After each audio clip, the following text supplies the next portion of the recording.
Fallout 3 contains several in-game radio stations. The most diverse of important of the station is Galaxy News Radio.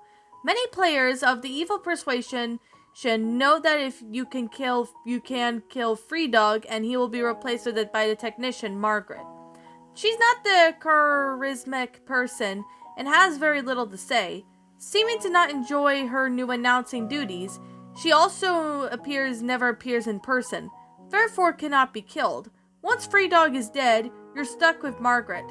What most players don't know is that under the certain circumstances, GNR will become a numbers station. A number station that broadcasts unusual coded messages. Many of these exist in real life, and some hypothesize that they are nuclear retaliation control network. Simply check Wikipedia for more information all about these broadcasts as they relate to the real world.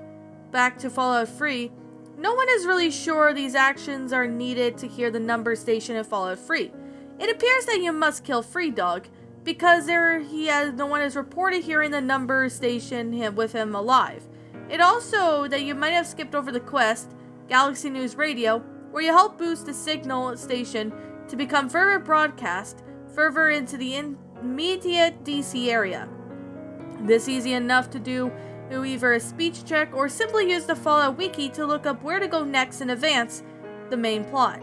Finally, you have to do is destroy Raven Rock, and it's the actual trigger turn GNR to a number station, and it will remain such the rest of the game.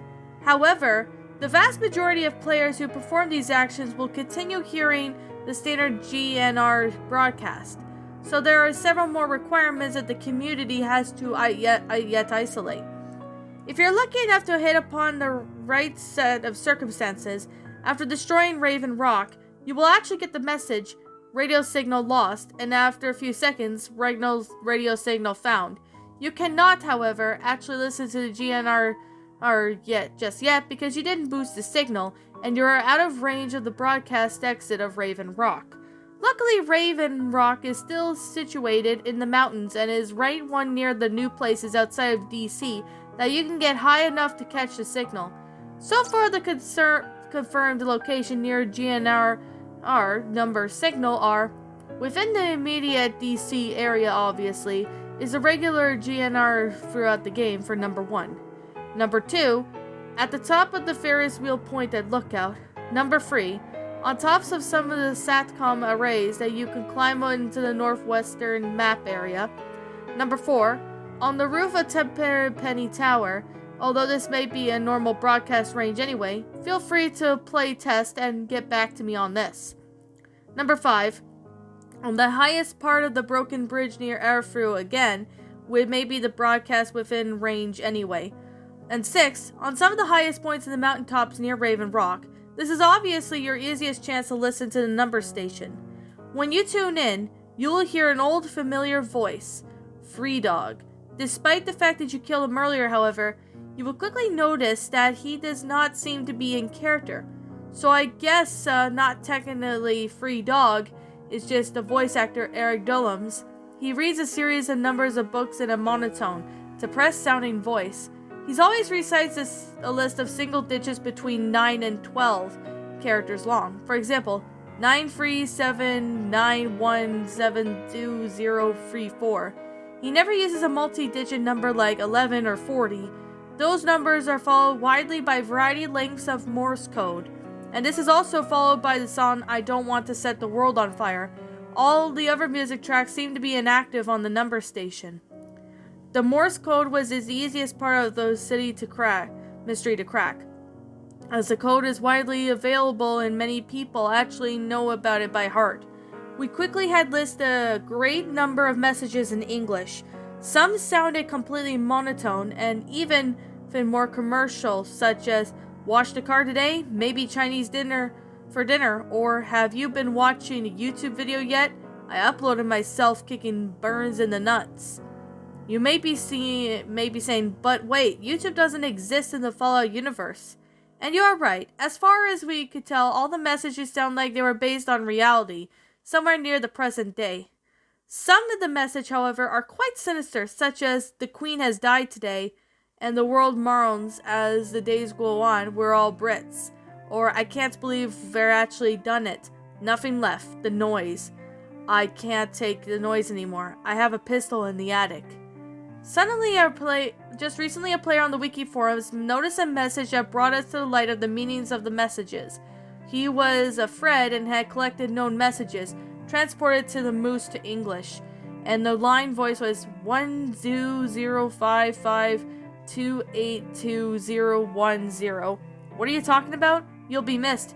He realized a reference to the recent death of Gary Coleman, and Nat quickly realized the number of the time and date of death, and he immediately scanned through the messages to try and find examples of the apparent future by telling the game even more than a year old. The text message he read found shocked him and pushed him into instant the aid of the others with the codes. The message was 94954200010210. The ancient Gulf and several are dead. A spill apparently evaporated. He then realized that BP explosion, an enormous day, assets were in as well as not leaking. From this point on, all numbers that were translated and described times and dates, and all the times were given in the game military format and remain in this document. Numerous members of the Fallout Wiki message board began looking over the messages to see what else we could learn. We quickly found out that most of the dates were either after the game has been released, yet oddly for some reason past 22/15, April 5th, 1865, he's dead, and blame that will probably be placed on the actor, Booth Johnson. Better not cheat me out of this payment. This shed at least a new doubt on the official version of the Lincoln assassination. As the community quickly started filling up the interpreters of the messages, the mods are on the site similarity banned for anyone who positioned on, or even read the thread. All references with the number station were removed from the Fallout Wiki, and filtering the software was put in place to prevent any reposting of the relevant information. A few people, however, are still trading emails and slowly finish translating the remaining messages and putting on the dates existing the ones. "The Queen has died today. The world mourns as the days are like this. We're all the Brits. 4/2, March 19th, 2014. Have you watched my YouTube video yet? I uploaded myself kicking bums in the nuts. 24/16, December 24th, 2012. I can't believe Britney's actually won an Oscar. 21/33, February 27th, 2023. I can't believe it that they actually done it. Not long left. They have been warned, but they just had to keep pushing for the boundaries of science. The noise. I can't take the noise anymore. And the light. Oh dear God. The universe is slowly unraveling around us. I'm not going to wait for death. I have a pistol in the attic." This is actually the only message not preceded by this string of numbers. Maybe worse than nothing thing that lasts on the date of any messages is 127, July 6, 2027. And that, my little pretties, was Fallout 3 Numbers Station, a Fallout 3 Lost Gaming creepypasta. My final thoughts on this story? This is actually a pretty good, well-made gaming pasta. This is actually a really good gaming creepypasta that doesn't involve, cliches or anything like that. This is actually one of the fewer creepypastas that didn't involve cliches or anything like that, which I'm really glad for that because I've tried to find some good gaming pastas, but anyways, I'm gonna be honest, most gaming pastas are kind of garbage, but I know there's some people who sit there and, come up with something different when it comes to that. Now, what did I exactly like about this story? Well, I really like how the number station, it all comes together of what happens when you kill Free Dog. When you kill the broadcast person Free Dog, you get this Margaret girl, and she's telling you all the codes and that. And, random numbers, appear and saying, resembling a date or time or something. That's pretty interesting when it came to this story. that is actually pretty interesting. Like, when I first saw this story, I was really, thinking about narrating it, but just hadn't had the time. But I finally was able to do it because of how good and amazing this story is. Now, I definitely really have to say that I really do found, the story to be a good one. Even though it's a pretty good story for what this is, I still really found this story to be enjoyable. It's an enjoyable creepypasta, and I really do find this one to be good. It's not cliched like the other stories or anything like that, which I'm very glad, it's not cliched. It doesn't have a cliche ending, but I definitely have to say that it's a pretty good story for what this is. It actually had a pretty good concept for what this story really is. Now, I really do like how this went out. It's a pretty amazing and well-made story with what it is. It has a pretty good concept for what this is. Like, sitting there and, seeing, all these weird numbers, and they come up with, certain codes and that. Like, I mean, that's pretty interesting and very clever. Like, I know if you guys played Fallout, you'll probably know that, there's a lot of puzzles, like, not really puzzles, but kind of like, certain stuff that goes on. So, like, if you played it, you probably will already understand and know about. So, there's that. And I definitely have to say that this story actually provided pretty good detail for what this one is. I really do find this one to be an amazing, well-made story. Like, I'm not gonna lie, this story was actually pretty good for a Fallout creepypasta. And yeah, I really have to say, I've seen like a bunch of narrations of this story, and I have to say this story was definitely something. It's a pretty well made creepypasta for what this story is. I really do find, the story to be, well, a pretty good one. Like, it has a pretty good, concept for what this is. Like, the author really knew what he or she was doing. So I definitely have to say that this story actually provided pretty good detail for what this is. It's a pretty good, well-made story. I definitely really wasn't expecting, that to be what it is, but I still really like how this story went out. It's a pretty good, believable creepypasta. There's definitely a lot of time and effort, and the author of this story really knows what he or she was doing. Like, the author really know for a fact what he or she was doing. And this story, I found it to be quite enjoyable. It's a pretty good story for what this is. It's pretty good. I really do like how this went out. It's a pretty good creepypasta for what this is. I really do like how this went out. It's still a pretty good story for what this is. I really do have to say that when I first saw this story, I was like wanting to, have a narration of it because it's a pretty good pasta for what this is. So I really do like how, the story has like a really good concept for it. Like, it's a really, really good concept for what this is. It's a pretty good concept. I really do find this one to be enjoyable. It's not a terrible creepypasta, but I definitely would have to say that it's probably one of the better lost gaming pastas out there than, other ones. But like I'm gonna say, this story actually provided pretty good detail for what this is. Really do find this story to be enjoyable.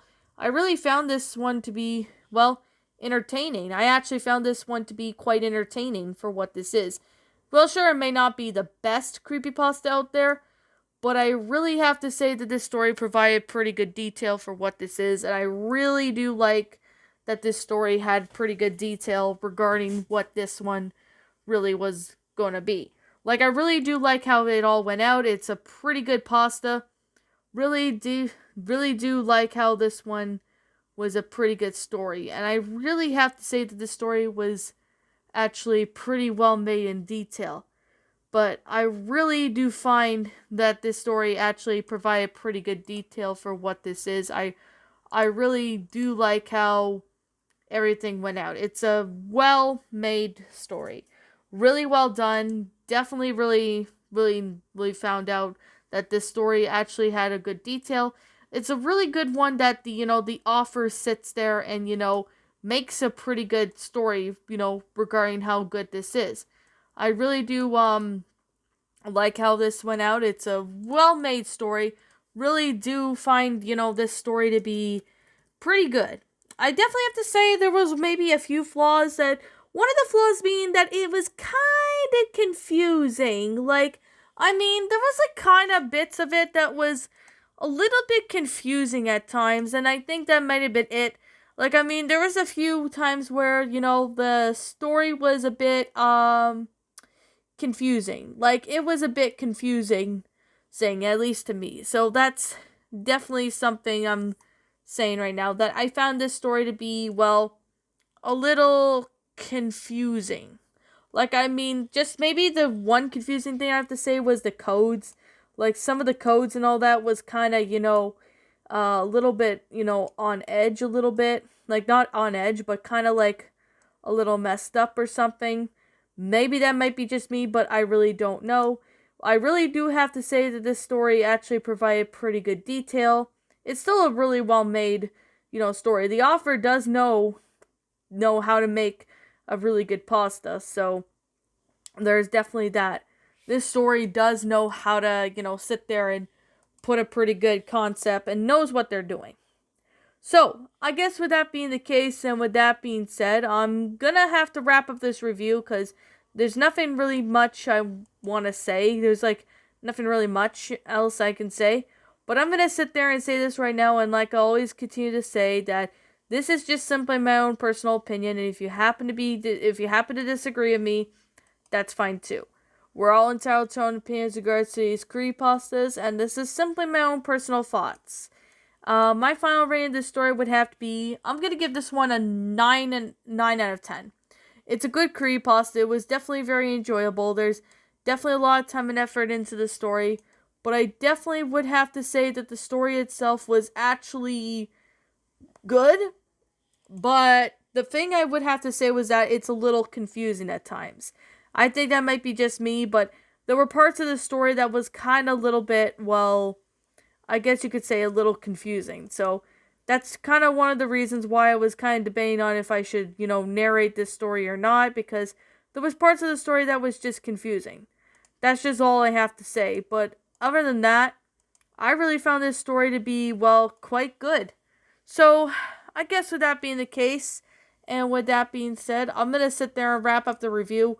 There's nothing really much I can say because, well, I already explained it. But anyways, with that being the case and that being said, what did you guys think about this creepypasta? Did you all enjoy it? Did you not? Also, what you have done personally to help make this story a lot better? Leaving out what your thoughts are down in the comment section down below. I'm the Queen of Lions. Thank you so much for watching today's episode. And if you happen to be brand new here on this channel, be sure to like, comment, and subscribe because I make brand new videos every single day. Don't forget to ring the notification bell to when I upload so then you guys will not miss an upload. And as always, please roll the outro because I'm out.